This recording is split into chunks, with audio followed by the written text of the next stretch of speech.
ఏ ఊరు కూడా మాకు బెల్ట్ షాప్ కావాలని కోరుకోదు మిత్రులారా. ఎందుకంటే మా అక్కలు అమ్మలు ఇక్కడనే ఉన్నారు. ఎవరైనా మా భర్తలు గాని మా పిల్లలు గాని సారే దాగాలని ఎవరు అనుకుంటారా? ఎవ్వరు కూడా అమ్మా ఇది లేకపోతే బాగుంటారు బిడ్డ. ఈ 90 ml ఎక్కడి నుంచి వచ్చింది? ఇది గత్తరలాగా తగిలింది. ఈ 90 ml లేకపోతే బాగుంది అంటారు. ఎందుకంటే ఆల్కహాల్ అనేది విషం. అది మొత్తం ఊరినే నాశనం చేస్తుంది. ఈ ఊర్లో యువకులారు మా ఊర్లోకి వెళ్ళి తీసేయండి అన్నారు. దానికి ఈ ఊర్లో వాళ్ళు వీళ్ళు తోసుకున్నారు. ఓకే, తోసుకున్నారు, అయిపోయింది. మరి ఒక వర్గం ఎవరైతే బీఆర్ఎస్ పార్టీ వాళ్ళు ఉన్నారో, బీఆర్ఎస్ పార్టీ వాళ్ళేమో ఆ కౌంటర్లకు వెళ్లి 90,000 రూపాయలు తీసుకొని పోవడానికి సిద్ధమైనరు. ఆయన కొట్టి తీసుకొని పోతాం బిడ్డ అని చెప్పి ఎఫ్ఐఆర్ రాసిండ్రు.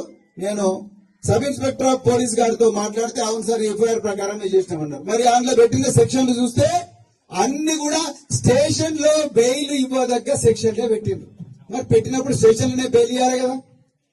స్టేషన్ లో బెయిల్ ఇవ్వకుండా సీదా తీసుకుపోయి రాత్రి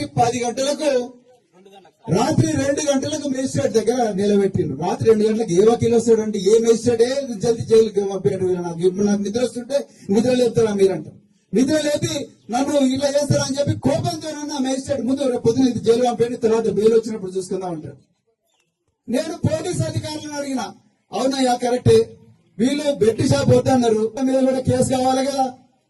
వీళ్ళు కంప్లైంట్ ఇస్తే ఎక్కడే ఉన్నది. ఈ కంప్లైంట్ ఇస్తే దాని మీద కనీసం సిగ్నేచర్ కూడా పెట్టలేదు పోలీసు వాళ్ళు. ఇవాళ నేను జనార్దన్ రెడ్డి గారి ఇద్దరం కూడా డిఎస్పీతో మాట్లాడినాం, ఎస్ఐతో మాట్లాడినాం, వాళ్ళ పై అధికారితో కూడా మాట్లాడినాం. బరాబర్ దీన్ని ఉన్నతాధికారుల దగ్గర తీసుకుపోతాం. నిజంగా తప్పు చేసిన పోలీసు అధికారుల మీద తప్పకుండా చర్యలు తీసుకునే దాకా మేము పోరాడుతూనే ఉంటాం. ఇంకా ఈ బెల్ట్ షాపు, ఈ లిక్కర్ షాపు, ఈ సారాయి షాపు మా ఊర్లో వద్దు అని చెప్పి